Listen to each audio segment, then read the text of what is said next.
Those conversation will come from Xavi Alonso's debut for Real Madrid. I said, well, you can't change the Ancelotti era. In 4 days, is that conversation to pull the draw, a 1-1 draw against Al Hilal, and also stem the authority about the performance and quality of the Saudi League in this one. Well, we're seeing all the games that are taking place in the Club World Cup and the potentiality of it not happen today. Inter Miami, Lionel Messi also ready to feature in today's encounter. Well, multiple conversations will take us to the UFC and similarly to the world of tennis and the world of transfers and the world of football. Well, the guys are seated in the table of greatness, ready for the talking point and excitement that comes with it. What's up, David? Good morning. Mfanitina, good morning. So good to see you today, Mfan. Exciting days to be back. Madrid yesterday against the best team in the Saudi League, arguably, because when you look at Al Hilal with the quality of players like João Cancelo, Ruben Neves, talk about Milinkovic Savic, I think that's the best team in the Saudi League at the moment. And Real Madrid, a game of two halves perhaps. First half, Al Hilal took the game to the Real Madrid side, but second half, Real Madrid really came out strong. And I would say for Xabi Alonso, if we get to see more of that second half performance, maybe Real Madrid is just back. I mean, Real Madrid is just back, but you're not wondering what's happening, especially when the almighty Real Madrid, mostly regarded as the world, just struggling against the Saudi Pro League side, the best team in the Saudi League. Well, it's with David. Gets to hear your introductory sermons in this one. Good morning. I'd like to read that. Not quite concerned about Chelsea, Modric in this one. And since making that switch to the London side, it has been a case of injury. That's been a case of not having quality game time due to the fact that he's been out of form. And now we're talking about off-field issues. It just looks like his time at Stamford Bridge will be so terrible. It looks like the fortunes for Mikel Modric's Stamford Bridge has been ups and down, mostly for him, but the down part are being quite steady. Now, potentiality for him, it could be banned for 4 years because of a failed drug test. It will be a conversation in the course of the show. Let's kickstart the entirety of it. Well, first we begin with the UFC. Talking about Kamara Usman, the Nigerian international, Nigerian American, after winning a match, a first one in 4 years, I say, well, especially in the welterweight category of UFC that took place in Atlanta. Well, the man now has been categorized to a feature in the top five in terms of the ranking in the welterweight division. Well, funny thing, I'll start with you when it has to do with Kamara Usman now. 4 years he's not really won a game. The last fight was three straight losses for him. Went to the higher division before dropping to take on his opponent in this one, following that defeat or victory rather that he had against Jacqueline Buckley at the UFC Atlanta. We hear the 37-year-old former welterweight champion, the Trumps. It's taken him up among the very best, the top five pound for pound ranking in the welterweight division. But when you look at the welterweight division, I would say it's the most stacked division in the UFC at this moment. We have the likes of Islam Makhachev, who was a very dominant force in the lightweight division. At 155 pounds, and the man is moving up to 170 pounds, where Kamara Usman is featuring right now. We have a champion, Jack de la Madalena, who just won the belt from Belal Mohammed. So when you look at the standings there, I think there are a lot of people who are waiting for their title shot. Belal Mohammed just lost the title, should deserve an immediate rematch, but he's going to be on the sidelines for now. Then we have Shavkat Ramonov, who was scheduled to fight for the title, but he got injured. Now he's back, so he should get the title fight as well. You're looking at the likes of Ian Gary, looking at the likes of Kamaru Usman, who just won now. So when you look at that, Leon Edwards. Leon Edwards is out of the top five now with the new rankings because the man has not won in about three matches now. He lost to the champion Belal Mohammed. Lost the next bout as well to Sean Bradley. So at this point, you see Leon Edwards is out of the top five, so he's not really in the title mix right now. But for Kamaru Usman, I feel he still needs to get a win against one, fighter ranked in the top five, because current top five now, he has no wins against any of them. So you'd say hungry guys against the older generation. So Usman still needs to prove something before he gets for that title. Well, ultimately, David, first win for Kamara Usman, and he's already into the top five. I hear the likes of Belal Mohammed, as Fon talked about, Sean Bradley and Shavkat, we're talking about Romanov in this direction. Even the likes of Leon Edwards and Fon has really said, counted out top guys when it has to do the welterweight division. Kamara Usman, many people are arguing, said just the first win for him in over 4 years in that division. 2 years, his He really missed fighting that division. And recently had to step up to the higher category to fight the likes of Chima Hamkat in that direction. But it's getting even difficult for him. But many possibilities, everyone arguing about it, but somewhat somehow good for the big man to be in the top five. First of all, I think this would actually be a motivated news for the man to, of course, gone further and maybe involve himself in more fights, maybe before the end of the year. But I think I'm not really concerned about the latest ranking because when I look at other, fighters who are in the top four before the man, I think they've actually done enough, and that certainly tells you that maybe other not too top quality in UFC fighters haven't done enough. Because Maybe for a man, consistency has been a yeah, problem for a for man many. who's been winless for 4 years, coming back to win one game and then breaking into the top Yeah. five, it certainly tells you that there are a whole lot of fighters who haven't done enough, maybe in the last 4 years as well, to, break into the top five and maybe the top 10 as well. But I think I'm looking at the longevity now of the man, of course, Kamaru Usman. Can he actually, of course, win the fighters in the top five now? That's another conversation at the moment because I do not see the possibility at the moment. Yes, we might be blown away from the very fact that he got that I victory. got But victory now, against the top 10 opponents. absolutely, which could also, draw him further to, get into a title deciding bout. We know how, of course, Steve, it could actually be in terms of competitiveness. But for the man at the moment, good win for him, good motivation. He's broken into the top five. I want to see how he takes a top five opponent in this one. And maybe from there, we can actually say the man is back to competitive form and maybe going for also laurels and titles as well. I'm going for laurels and titles as well. As what David make mention of it. Kamaru Usman, many Nigerians and Americans will be wishing him all the best for the rest of his career. When you talk about his career, it's all about fighting and fighting and fighting. He's 37 years of age, and for the fights, even for him. Let's move to the world of tennis then and talk about these events that are taking place, especially the Berlin Tennis Open is getting further exciting. Arena Sabalenka, a second round match in Berlin was suspended. When Fontina somewhat somehow we're seeing the event unfolding in Berlin now. Former champ Angstrom being beaten by Paulo Paulini in this one in Berlin, and we're talking about Samsonova saving match point and getting better of Jessica Pegula in Berlin clash. Let's pick some of these games that are taking place. One would be world number one Rena Sabalenka having to wait till today to possibly get a victory. She was leading 6-2 in this one. What are we looking at? Well, for Zamalek, I feel she's well deserving of that world number one status, always winning games, and I have no doubt about her continuing that route that she already started. 60 already in the first, set is enough for her confidence heading to completion of that particular tennis game later this morning, just like you mentioned. And for Ons Jabbo, I feel it's time we expected more from the lady because she's been just huffing and puffing in recent times. Ons Jabbo in 2022, yeah, there about 2023. We saw her at the height of tennis, putting Africa on the map. And a lot of people were talking about even more, unearthing more talent from Africa. But in recent times, it's not really been dicey for her. She's gone on injuries, taking sabbaticals, left, right, center, and all of that. But she's back and she defeated the top name, Jasmine Paolini. Do you remember yesterday we talked about people who started this particular 2025 season on a high note? Jasmine Paolini, one of them.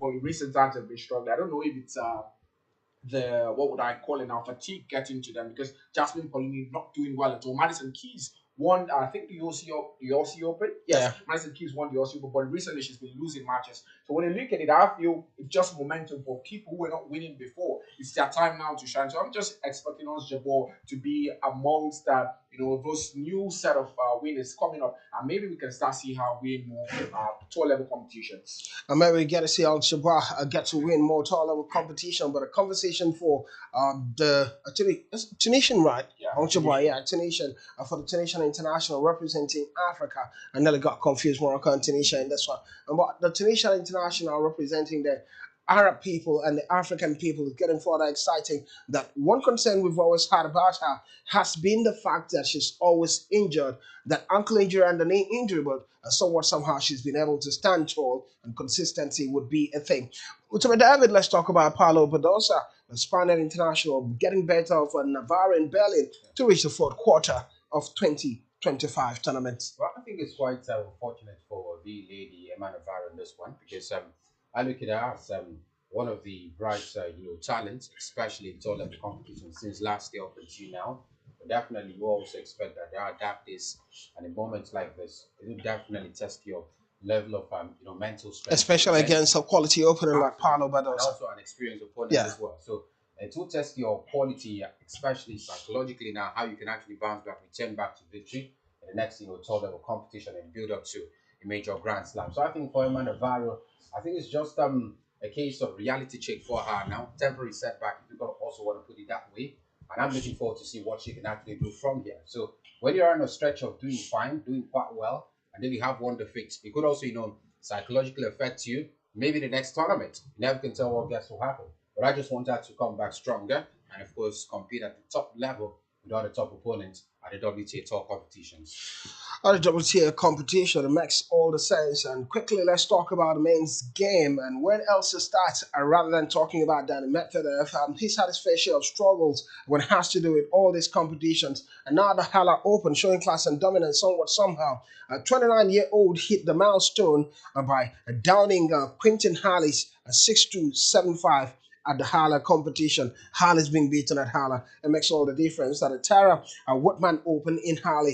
Well, Medvedev, a former world number one and ranking now and 20-time tour level champion, led identified his 2021 US Open final triumph against Novak Djokovic and an obvious win, and that sticks in his memory.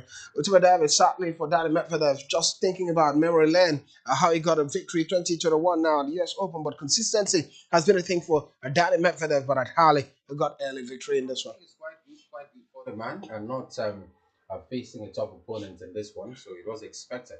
And he's also talking about his first win, especially the top level competition. Yeah, So a this US Open, a 400, Grand Slam, yeah, it was a Grand Slam title. yesterday's victory was his 400 top level wins.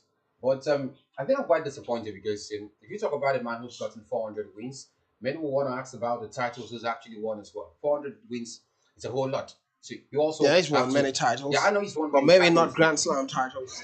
Looking at the last 2 years now, has he been able to? Has he been able to amass titles? That's another concern. Yeah, he's won some last year. This year quite difficult. He's not won any this year, Yeah. of course, so far. So it certainly shows you that there is a whole lot in terms of Daniel Medvedev and level of consistency. Because whenever we talk about him, we usually talk about winning one He's title won in 20 tournaments. titles. Winning one tournament and not being able to win it twice. Yeah. So that's another major concern as well. But for a man as tough as Daniel Medvedev, you should expect Grand Slam, singles title to also be to his name. But he's been quite a man who's just won 500, 1,000 Masters events without getting to a Grand Slam, title. So that's another concerning part of Daniel Medvedev's career. But I think going forward, I just want to see the man improve. Yes, the age of 29, maybe at the tail end of his career, never can tell what gets to happen in terms of longevity. But I think fine win for him. I just want to see the progress in this competition heading into the next and the next before the end of the year. Well, funny that before we get to talk about the Queen's Club and talk about Jack Draper's performance, have a bite on Danny Medvedev. He's 29 years of age. When he came in, many people thought he was going to be one of those group of players that would take over from the likes of Rafael Nadal, Federer, and talking about Novak Djokovic, but it's not really happened for him. He won just one Grand Slam title, the US Open 2021, and always having memory of it, casting his mind back towards now how he was able to do it. Because in 2021, when he won it, everyone thought it was going to be more a recurring decimal for him, happening every season, but it's not happening for him. And now you look at 29 years of age, getting towards the twilight of his career. What would you make of it? Yeah, it's not the end of the road. He can still play till close to 40. But so far, is it so good? Well, I would say I would describe Daniel Medvedev as the heir that never became king, because when you look at him, a lot of expectations from the man when he started, looking at 2021. But I would say something, he maybe was a let blower because he's 29 now. And when you look at what he's been able to achieve, maybe when he was, look at the likes of Carlos Alcaraz at 21, doing giant strides, making, waves. But imagine at 19 even. Imagine Carlos Alcaraz was still playing when the likes of Novak Djokovic, Roger Federer was still in their prime. It would have been a little bit difficult. That's the thing that happened to Daniel Medvedev. At 21, 22, 23, the likes of Roger Federer was still going strong. They were towards the end of their career, but they were still going strong. Remember Rafael Nadal and Novak Djokovic in particular. Federer played till about 37, so he was still there. So when you look quite a long time ago. When you look at Daniel Medvedev, I feel maybe he would have achieved more if he was younger. But right now, he's gradually winding down his career. It's just nothing more to play for. Just maybe adding up the numbers. But if you look at the last 3 years, basically, maybe you talk about Novak Djokovic dominance alone. I mean, the last 3 years and top level competition. The Maybe other youngsters are doing it. yeah, the other Carlos youngsters are Alcaraz, just Yannick coming Sinner. up. They're actually just And at coming up. 29, he's supposed to be at his prime. Absolutely. Maybe we should be talking about a man who, and maybe when Novak Djokovic was actually 30 years, should be the one we should be looking forward to have after Novak Djokovic in terms of where he is at the ATP Tour rankings, how many tour level titles he's actually won as well. Grand Slams also being included. But I think at the moment, I do not really see competition for Daniel Medvedev aside from Novak Djokovic in the last 3 years. I think that would have been a wholesome time enough to compete at top And that level. would be a lot And of even with disrespect that, to the likes of Carlos Alcaraz that just came by. no, And, those and are Yannick young, Sinner. those Yeah, are younger young generation now. Absolutely. They're the competition now. No, that the competition. That's what I'm saying. From the level of experience he's gotten, maybe we should be talking about Novak Djokovic in the last 3 years. Carlos Alcaraz and Yannick Sinner haven't really been at top level the last 3 years, especially. No, definitely. No, I'm looking at. I'm looking Carlos at. No, Alcaraz I'm in looking at. particular. No, I'm looking at last year and this year. They've been a dominant force. That's Yeah. because Novak Djokovic is reduced a little bit in terms of competitiveness. I remember, Before the last 2 remember years, even the other year, I talk about that 2021, there was still Rafael Nadal, Yeah, especially like Roland Garros. So those were, but somewhat somehow, Carlos Alcaraz, Rafael Nadal and Novak Djokovic, I still won titles. I won the US Open, I won the Roland Garros this year, and every year he's winning titles. Those were especially for Roger And Yannick Sinner won Australian Open. Yeah, absolutely. That was last year and this year. But I'm looking at the level of Daniel Medvedev, the experience he's gotten at top level competitions, the very fact that he's seen most of these top players play at top level. I mean, he should be there. He should be going to be there as well. But I think at the moment, well, he wants to be, he cannot. Unfortunately, that's basically. So it's not about going to be there. If he can go to 500 top level events, especially when he's top seeded, he wins it with ease. But what happens at Masters event? What happens at Grand Slam? And what about the events he's won already? He can defend it. Whether it's a 250 tall level events, he can defend it. It brings to mind another tennis player in that direction now, Alexander Zverev.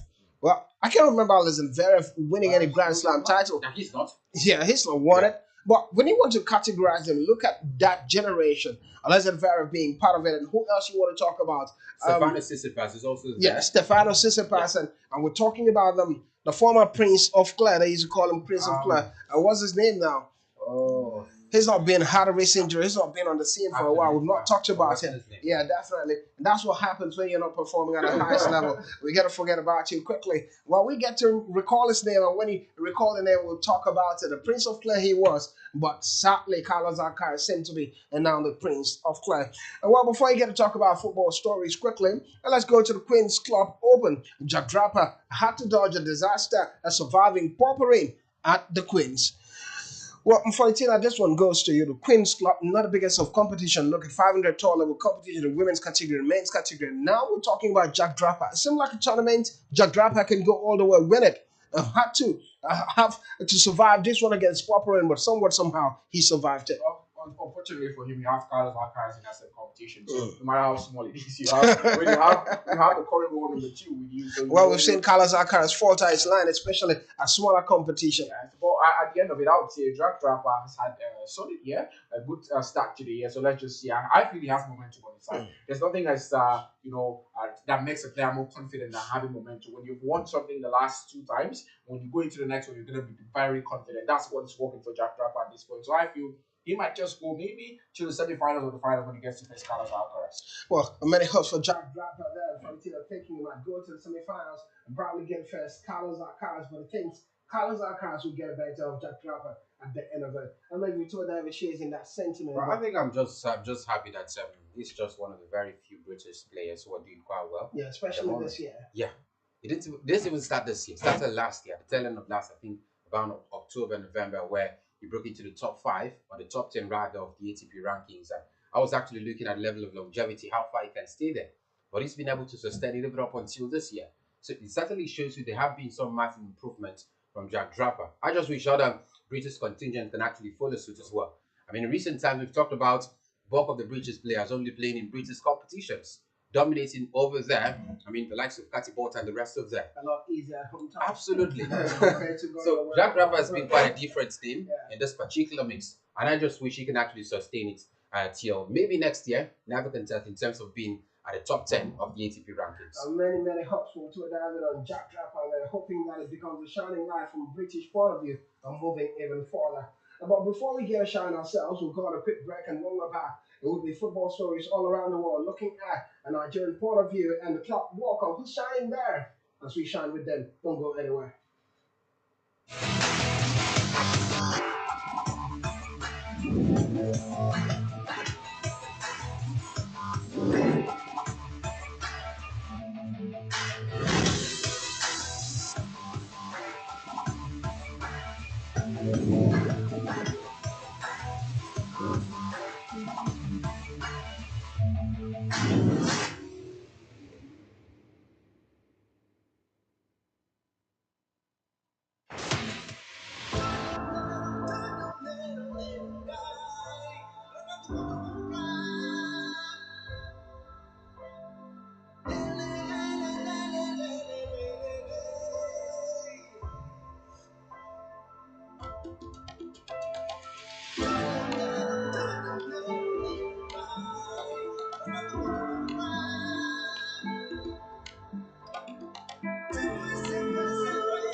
And welcome back at the Sports Central. My name is Vlad and Kumtweda Evan Fonitina. Still with me for company and ready for the talking point of the world of football. And football, here we go.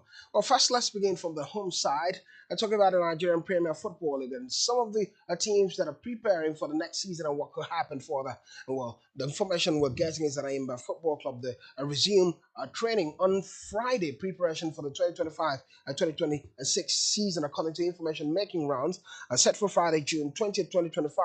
In that direction is that conversation. And similarly, I'm well done looking at an exercise kickoff at Aimba International Stadium about by 7:30 on the set there in preparation to what gets to happen next season. Well, I know I'll get to ask the guys what happened next season for them, looking at Aimba and the preparation they're starting at. But Rivers United have started preparation for the 2025 2026 Nigerian Premier Football League. 25 players resume a preseason training under the guidance of technical manager Finidi George at the door here at Miasimaka Stadium, Port Harcourt. Is that conversation, and they were warmly received by Finidi and other members of the technical crew. Well, Ultimate David, I'll start with you in this one now. We're expecting many teams to make official announcement about their resumption dates and preparation. Ayimba and Rivers United, key sides looking forward to next season, especially also talking about CAF competitions for Nigeria, how to get to perform. Let's cast our mind to last season, how Ayimba performed and Rivers United performed, and also looking at the possibility of next season. Early starts the same as you make your bed, so you lie on it. I don't know if the idiom has changed a bit these days, but some because we have these reviews, but somewhat somehow it's what it is. Well, I think I'm quite, of course, excited about the early preparations, especially just like you mentioned, player and teams who will be competing at the Confederation, especially Abia Warriors already began preparations because they will also be part of continental assignments. Rivers United part of it as well. I think the only side I haven't had yet is Remo Stars, the league leaders. But a good actually for Finidi George because he's also looking forward to do better than what he did last season with Rivers United. Same could also be said for Stanley Gumas international side as well. But my major concern now is just a little bit shift from the preparations ahead of next season. I'm looking at what to come. It will look very funny next season, especially. First of all, Abia Warriors, it will be their first time at the continent. I mean, their stadiums is not up to standard. CAF hasn't approved it yet for continental assignment. You know what they do all the time? They go to Gospel of Power International So Stadium. if we have Abia Warriors play at the Nest of Champions, we have Rivers United play at the Nest of Champions, the winner between Remo Stars play at the Nest. Okay, I think their stadium is not good at the moment, so I'd extend Remo Stars. It's been approved by CAF. We're not ahead of it yet. We're not ahead of it yet. By Nigerian standard, it's okay. Yeah, it's but by CAF standard, man, Then Barclays EFC. yeah, and then we're also looking at Kwara United and Barclays EFC who will play this weekend, the President Federation Cup final. Barclays EFC, unfortunately, they have been relegated to the 30 of Nigerian football, which is the NLO. So if they get to win the President Federation Cup, well, I do not know if slots are being taken in terms of who represents the country, because it will be so it's funny. a bona fide right. Yes, it's a qualifier. I think it should be stripped. Why? It should be stripped. I mean, you cannot play in the NLO and go to the it's not basically about, of course, being stripped. I'm also looking at the level of modalities in place for Barclays EFC, travel outside the shores of the country, play those matches especially. And I'm also looking at the quality of their stadium as well. So if you have all of those teams play at the Nest of Champions, what happens to the top for the Super Eagles of Nigeria? On the path of traveling, leave them to worry about that. And they were in the NNL. If they qualify from the NNL, they could have gone to Nigerian Premier Football, like Abakaliki FC. Are they not state? Are they state-owned? That's your conversation. So it shouldn't be a problem. But the conversation now are going to what Fonitina said when Fonitina said they should be stripped. Why should they be stripped? We have technicalities when it comes to football. We've seen a lot of people, qualify for stuff and then you're stripped of it. We've had our teams qualify for the Champions League and then we hear that due to same ownership and all of that, those kind of things could come for Barclays EFC. That means Tottenham Hotspur shouldn't be in the Champions League. They finished 17 in the lot. They should be stripped. This is a major concern. It's not just about, of course, staying in the law. Now, when you are demoted to the 30 of Nigerian football, what happens? What happens? Most of your players leave the side. Exactly. They want to play. They want to play good football. But now they you're going there. Let me just interrupt a bit based on where you're going. On the other hand, you're talking they're playing third tier, but these players know if they go to CAF competition and they're shown, they'll be even well known even further. That's a very, very big, of course, factor now. Yeah. First of all, they are demoted to the third tier. However you want to look at it, I mean, in the minds of those players, they know they won't pass the preliminary stage of a CAF. No, you never can tell. Let's be real. No, we have to be real here. The quality of football being played, whether they pass it doesn't matter. That's the big factor. Yeah, now, I understand, but it doesn't matter. The second will be about funding. I mean, the amount of money you get when you're playing at the NNO is different from what we get at the NNL. So how do they fund themselves? We should be realistic with ourselves. The same way other clubs have been funding themselves. Aqua United, how do they fund themselves? They're state-owned. Now the question is, how many NNL sides have represented Nigeria at the Confederations Cup? How many NNL sides have represented Nigeria? Now we're talking about the NNO team, a team in the third tier. Yes, that's football. Well, if the big lads didn't want it that way, they should win. Kwara United should win it. We are all going to come back here and talk about that's the same thing. Unfortunately, that's the same thing we said with Tottenham Hotspur and Manchester United. They don't even deserve to play in the CAF Champions League. And then the technicality should apply. Well, what I'm saying is this: I can understand the concerns, but while you people are bringing the concerns about performance and all of that, the question I want to ask you is: Aimba Football Club, they're still in the MPFL. Did they qualify? Remo Stars, will they qualify? And the rest of it. Is it not a case where they go to CAF competition and just feature? Get my point. Feature and can qualify from a preliminary stage. My point is not about the very fact that Abakaliki shouldn't go to the Confederation of African Football. That's not the argument. The argument is how they fare when they officially qualify. If they win the President Federation Cup, citing some of these factors I've made mention of. We understand the argument. Just 1 minute now. I think it's a little bit ridiculous to compare the situation with Manchester United and Tottenham. Manchester United and Tottenham, two big teams. You cannot dispute. No, they said they were doing quite bad locally. Doesn't matter. What do you mean by two big teams? I'm trying to get it. Manchester won the Champions League 3 times. Tottenham Hotspur have been in the Premier League for how many years No, now? the point They, is, no, no, no. They is have the resume. Abakaliki not a big team? They are not a big team. In what terms? When last did they win? When last did we see Abakaliki realistic. Have you gone through that history? They've not won stuff. in the last Won 5 what? years? Abakaliki What FC have have they not won? been in the NPF. We- At least I've we followed the understand. NPF for the What have last they 5 won? years. We Abakaliki understand, FC. but it's a long time Manchester United won the Premier League too. Doesn't matter. Such a They're still long a big time. team. They have what it takes to go to the Champions League. Well, Give you them are the that. you are the person saying it. The Here's- season Chelsea won the before Champions it's League, they finished 8th in the Premier League. Here's the But just won argument. the Champions. Nobody talked about that. That's the same thing. Yeah, If it's this big team for a no, reason. here's the argument. If the teams you're talking about can finish where they finish and go to the Champions League, Abakaliki can also is a sweet story for sports. They can also go for CAF Confederations Cup from the there. finals. What makes I it think up categorically is a that different story. Kwara United are going to watch Abakaliki It's, FC. it's, We're going to it's, see. it's completely different story. They have been relegated to the 30th of Nigeria. Yeah, we understand it about that. It's still good for football. Just the same way we see at the Club World Cup, teams featuring, and many people are saying the Oceania team shouldn't feature. That's you. They featured and play against top sides that were beaten 10-0. It's part of football. If you don't like it that way, you qualify for it. It's that conversation. Let's move to further talking point and talk about it. It's taking lots of time already. Well, the Club World Cup are taking center stage. We saw Manchester City showing class and dominance, getting better of the openings in this one. Well, I'll see the numbers I give you and the games that took place yesterday. Well, in yesterday's game, we saw Amusan being beaten by Mamelodi Sundown, Monterrey 1-0 draw against Inter Milan, Manchester City 2, and Wydad Casablanca 0-0 for them scoring the first goal for them, and the second goal had to be Jeremy Duco in that direction. On the other hand, Real Madrid played a 1-0 draw against Al Hilal, and Pachuca losing to RB Salzburg 2-1. Well, funny thing, I take one to ever get a tech one. City start live from some of the newly transferred players to Manchester City featuring in this one.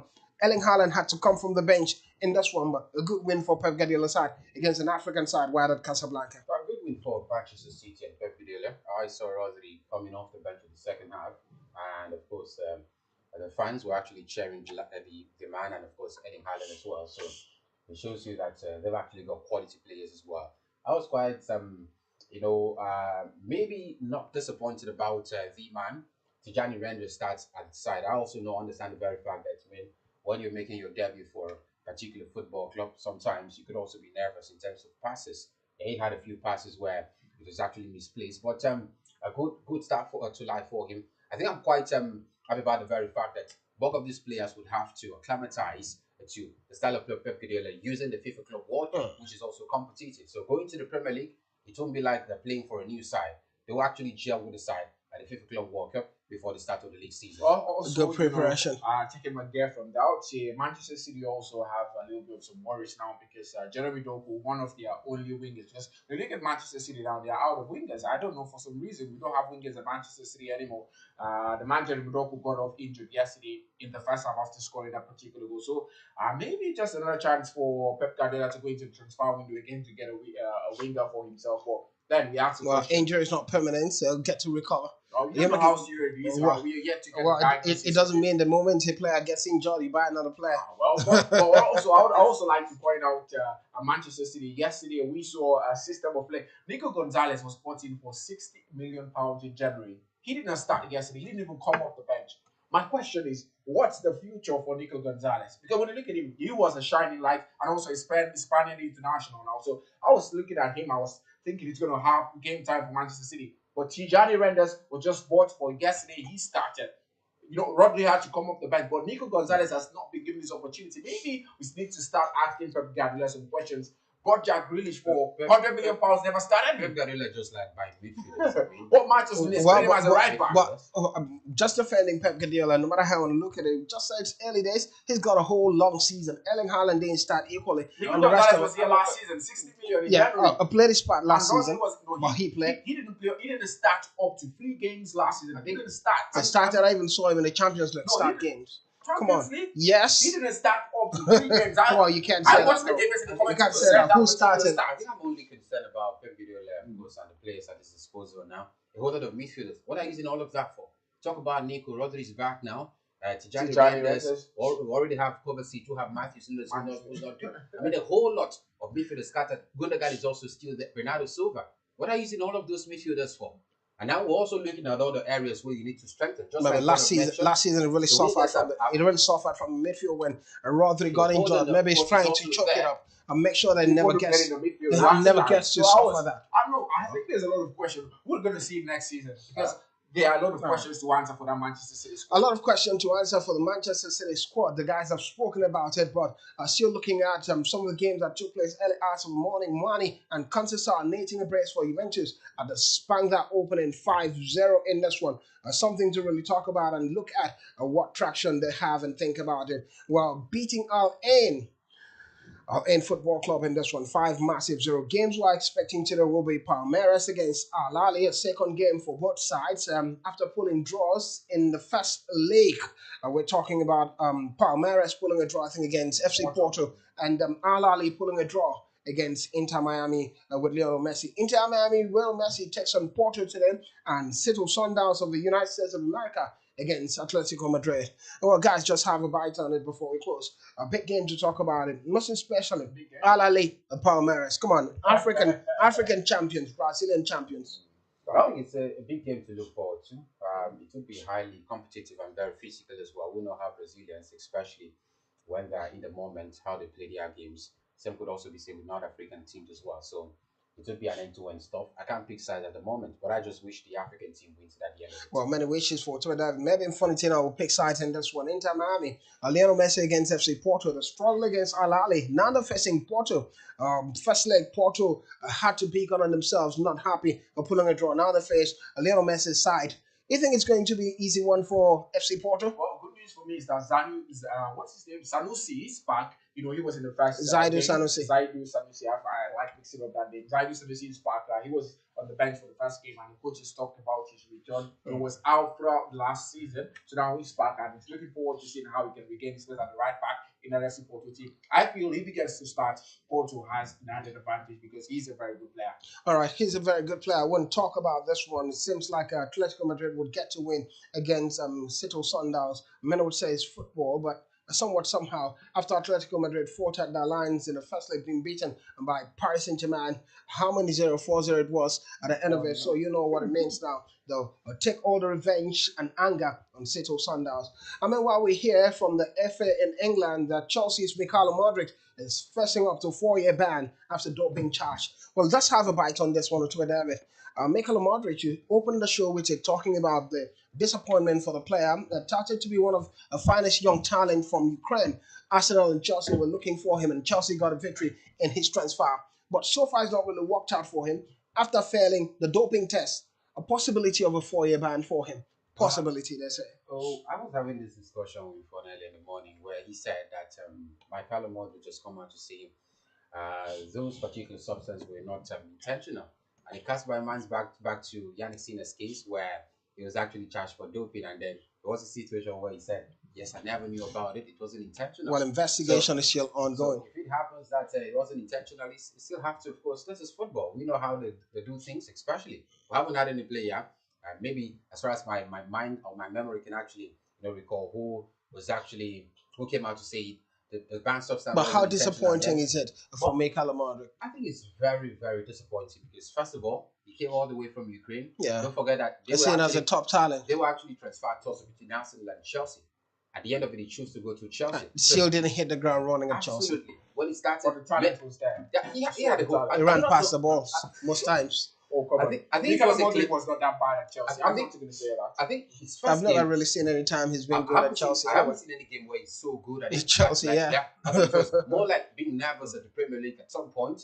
Also losing confidence due to the fact that he wasn't even playing at some point. They have to go to me. Towards the tail end of Mauricio Pochettino's career, as they at Chelsea, we saw Mikhailo Modric playing more. We remember that we talked about it on the show where he did that the challenge with Mauricio Pochettino, and he had to hit the bar or something like that. There was a particular challenge he did with Mauricio Pochettino. So no, I'm just saying Mikhailo Modric was not a bad player, but I'm really disappointed. I thought it was going to be a fine challenge, but no evidence of what he said. Well, Newcastle a move for Marcus Rashford. Gyökeres rejecting Sporting talks. It's been that concern. And Chelsea to retain an interest in England midfielder Morgan Rogers, who playing for Aston Villa, was in fine form. 29 goals and assists last season. Atletico Madrid are interested in signing Andy Robertson, the left fullback of Liverpool. We'll see what pans out at the end of the transfer window. But yeah, we draw the curtain in today's edition of Sports Central. Thank you for being a part of it. Thank you, guys. Somewhat, somehow, we made it. It was a pleasure to be here. Return tomorrow. All right. Tomorrow is another day. We say bye bye.